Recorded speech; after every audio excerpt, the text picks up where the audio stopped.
Well, I'm going to give the little bit of news first and then show you where I think it's leading anyway. We just took another giant step towards the fulfillment of Psalm 83 and Isaiah 17 is what happened. And if I went on certain YouTube sites to see what people that I know and trust how they think, you know, they're like on the same page with me and their ideas of what's happening and what's coming, just to see what they're saying. And it was exactly like I had interpreted. So it kind of gave me a little bit of confirmation that we're on the right track here so far. Don't know all the details, but pretty much everybody that I know is in agreement with how I saw it too. But the first thing was, I don't know if you saw this one, Bibi Netanyahu invited Abbas to speak at the Knesset.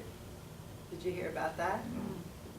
I thought this was kind of hilarious because we've talked in the past about how the Palestinians, as far back as 1947, were offered a two-state solution and they turned it down. And then through all of the meetings and the negotiations and the Y agreement and the Oslo Accords and blah, blah, blah, blah, blah, they've always turned down any kind of deal for a two-state solution. And I think last week we mentioned, why is that? Because as soon as they get their own state and they're isolated out of the Israeli population, they can be hit. And they know it. They know it. So they want it, but they don't want it. They only want it if they can have it all.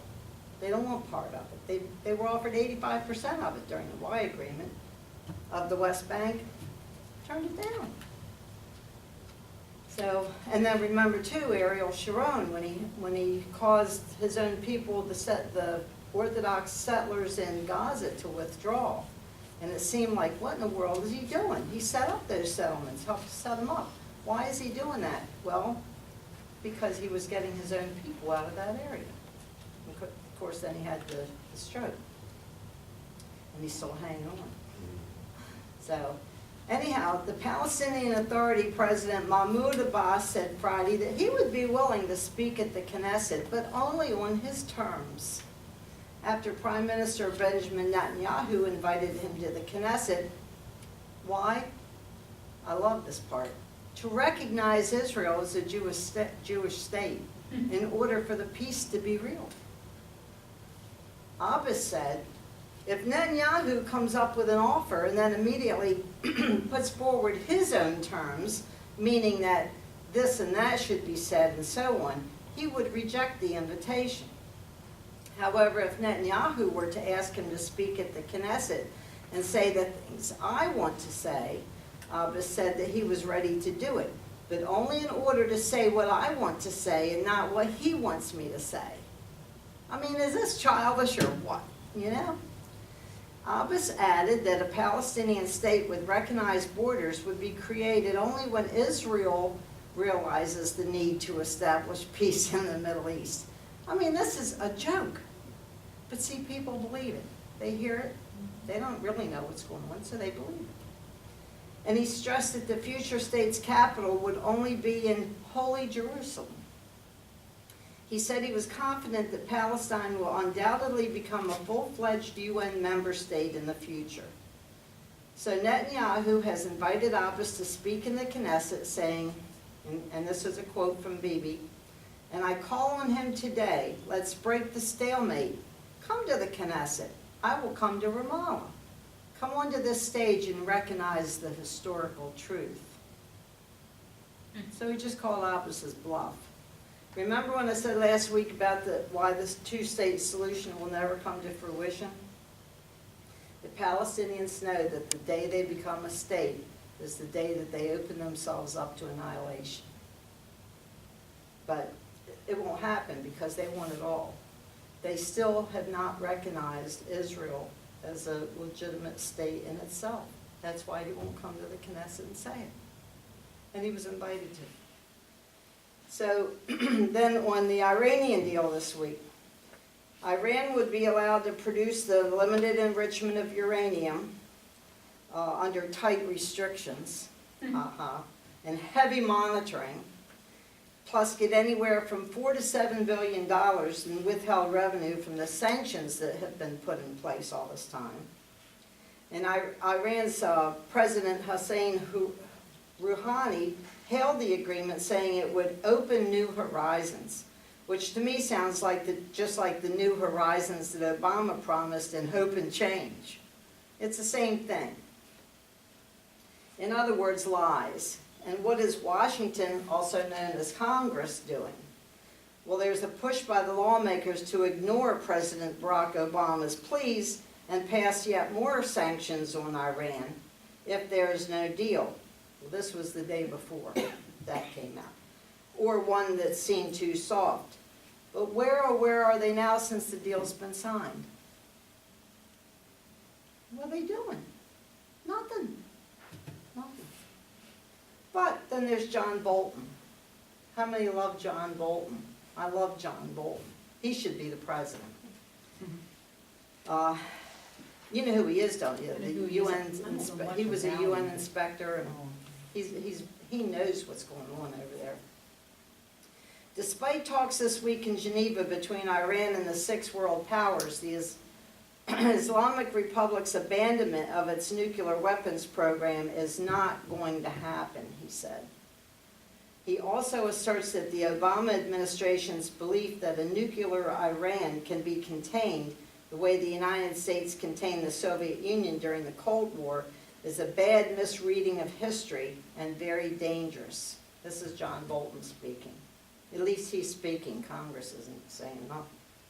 Bolton wrote in the New York Times that Obama sees negotiations as deflecting the threat of Iranian nuclear weapons. Iran sees them, by contrast, as helping ensure success for that very weapons program. The West's efforts to negotiate with Iran are doomed to failure because the parties' objectives are utterly incompatible. Bolton said, I don't think there are any good options.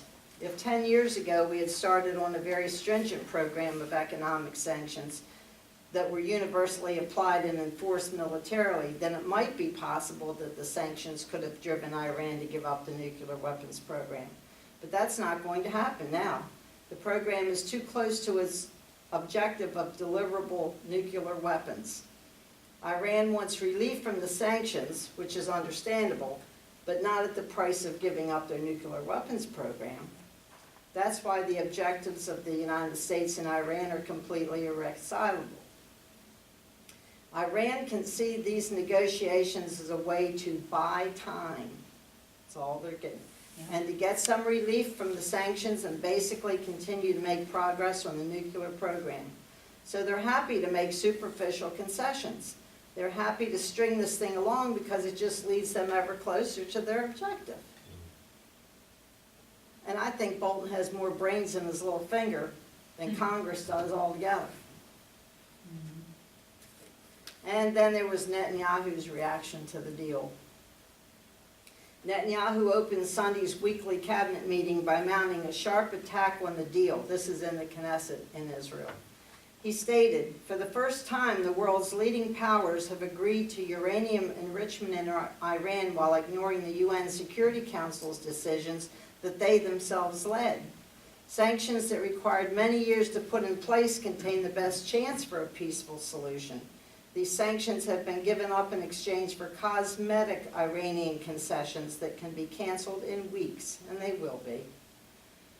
Implications of this agreement threaten many countries, including, of course, Israel. But Israel is not bound by this agreement.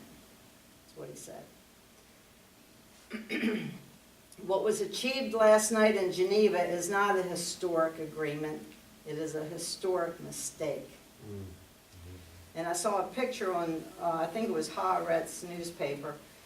They had a picture of Netanyahu, and he's looking away like this horrible look of disgust on his face. So, that ends the news, but now remember this.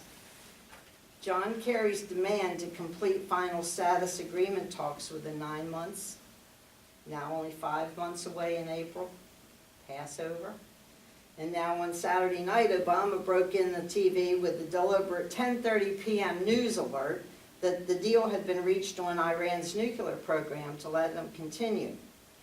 And he said it would be implemented within 6 months, May, or before.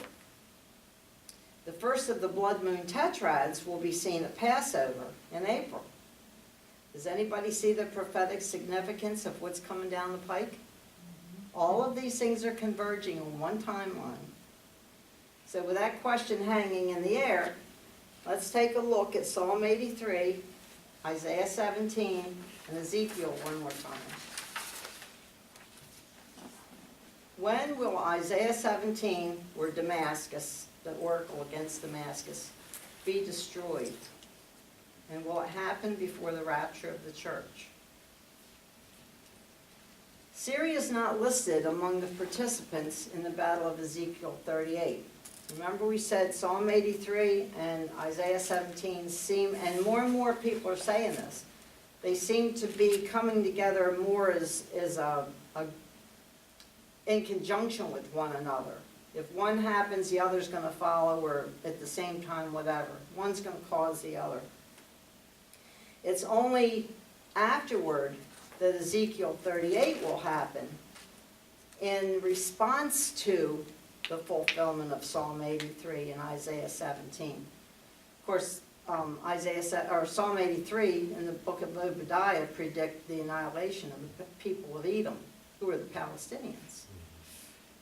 And then you have Damascus. Well, they're all in coalition with one another, so if something happens here, it's going to have ramifications over there. Given what's happening, the only reason I can see is that Syria will have ceased to exist as a threat to Israel by the time Ezekiel 38 comes. Because Syria is not listed among the participants in the Battle of Ezekiel 38. There's specific countries that will participate in the Battle of Ezekiel 38.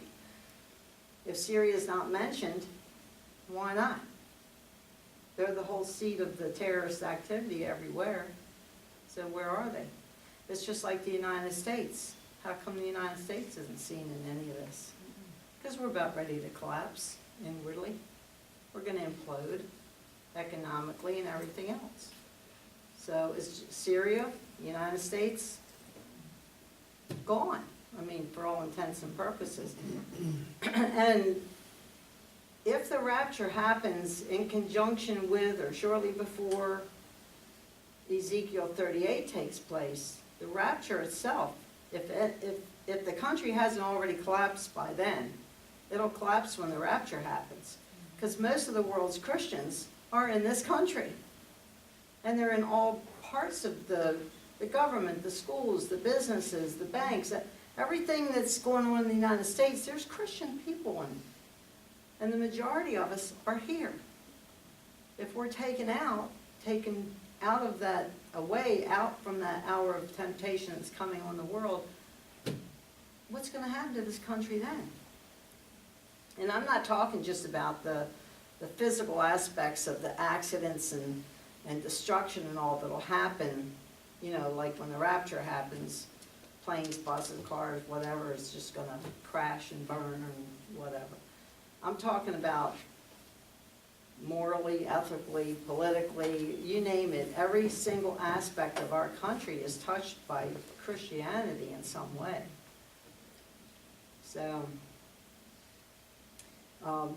So all this leads me to believe that Isaiah 17, the prophecy of the destruction of Damascus, will take place before the Battle of Ezekiel 38.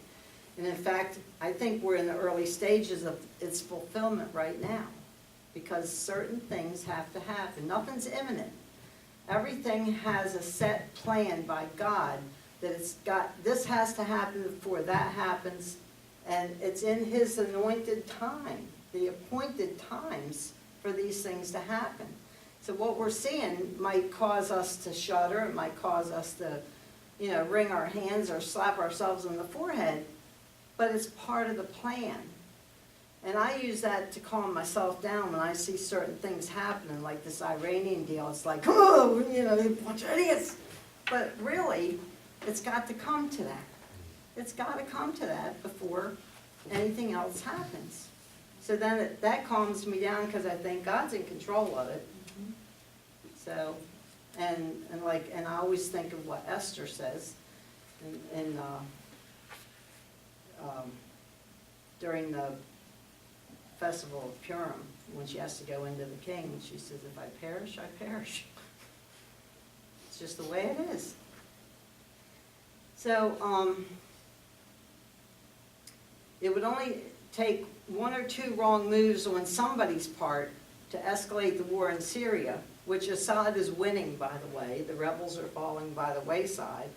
I think partly because the Obama administration has backed off supplying them as much as they were, which I think is the reason Benghazi and all actually happened. And they're starting to go under, and Assad is winning.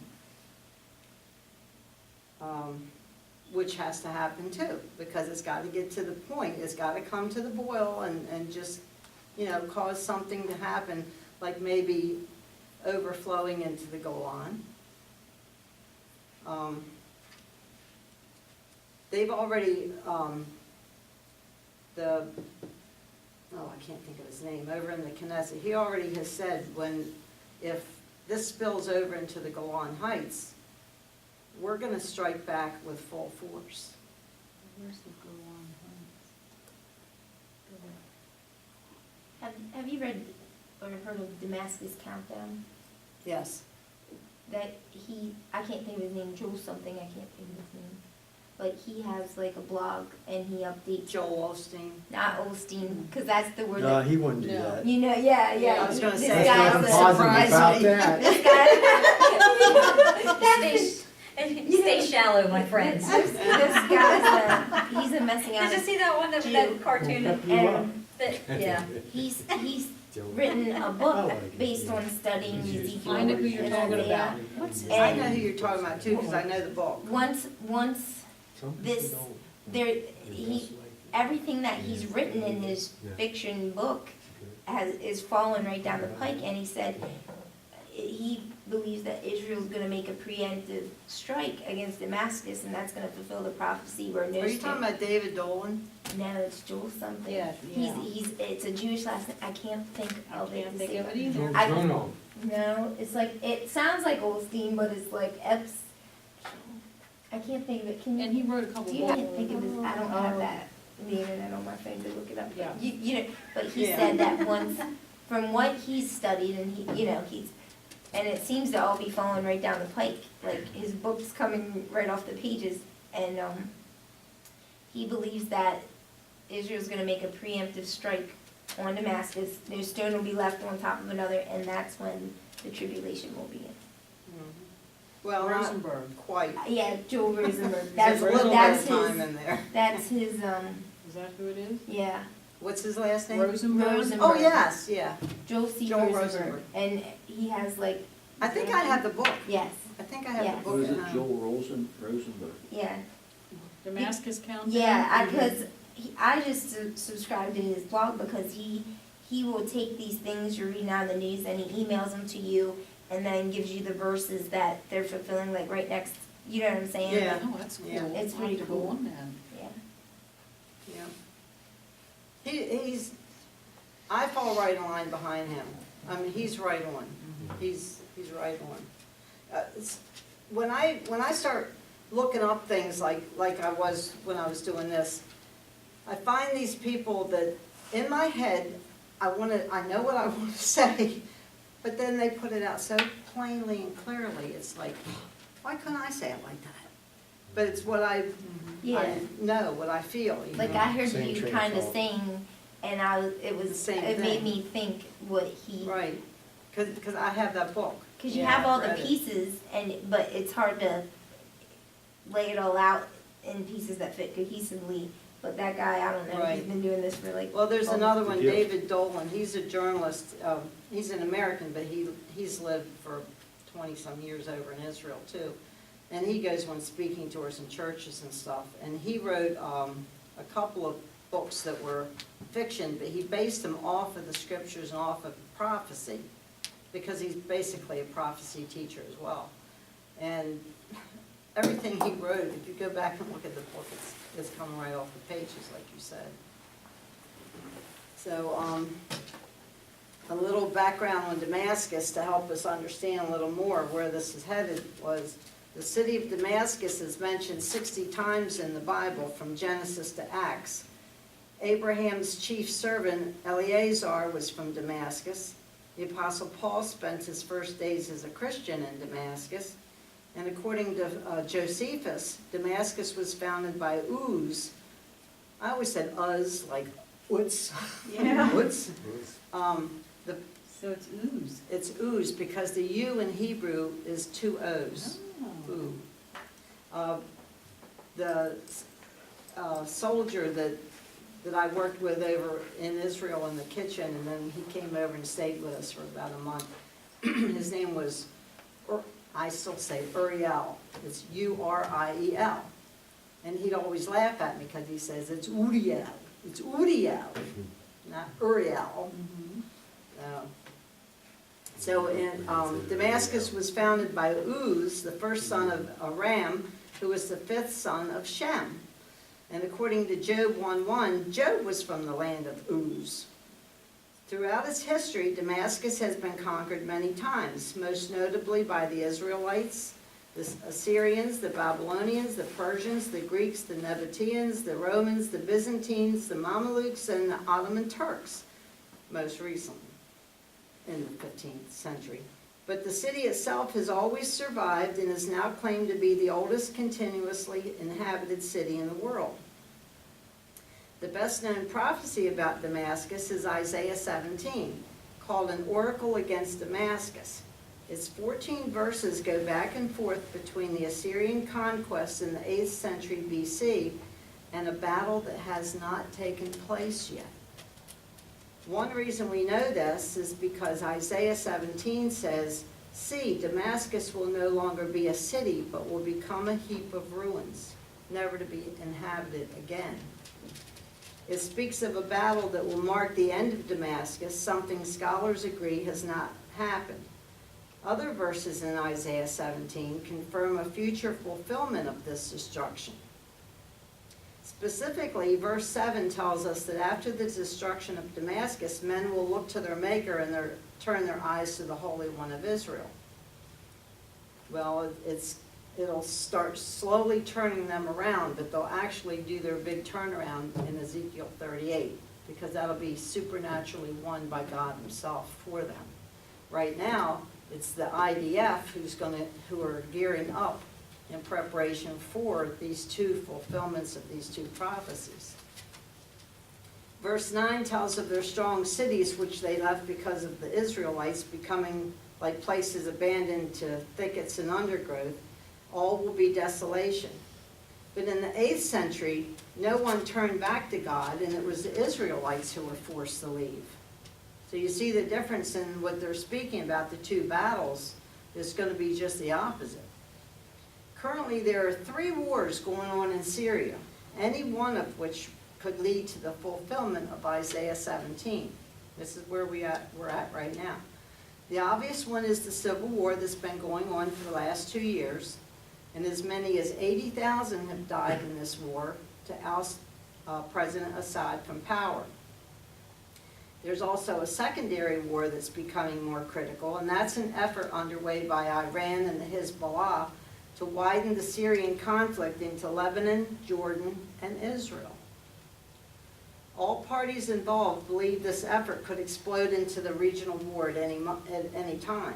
And when it does, it will be the fulfillment of Isaiah 17, as well as probably Psalm 83, which is the prophecy of a war that pits all of Israel's next-door neighbors against Israel,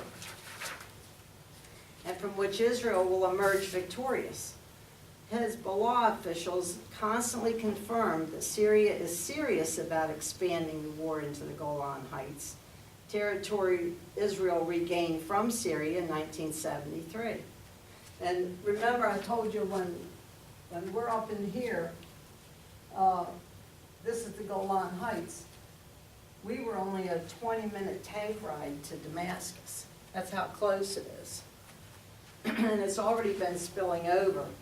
And I remember I had told you about the lady I know that lives in Tiberias, and I was talking to her on the phone, and she said, the hospitals here are filling up with Syrian patients.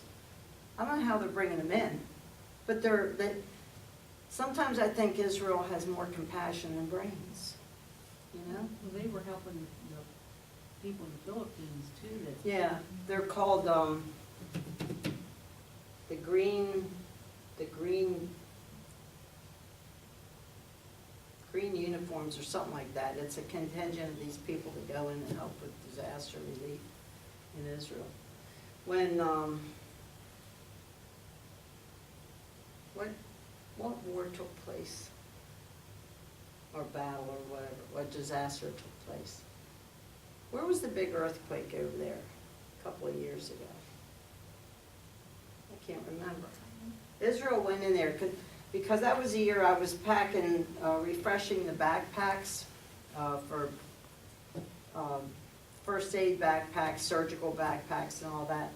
And we got a notice from Sarel telling us that some of the backpacks that we had packed and all went to this disaster relief. And I can't think of the country it was, whether it was during that tsunami or what. Or Tsunami was earthquake. Sri I think Lanka. it was an earthquake. Sri Lanka? It might have been. What year was They that? had a big I can't tsunami remember. there that killed over 100,000.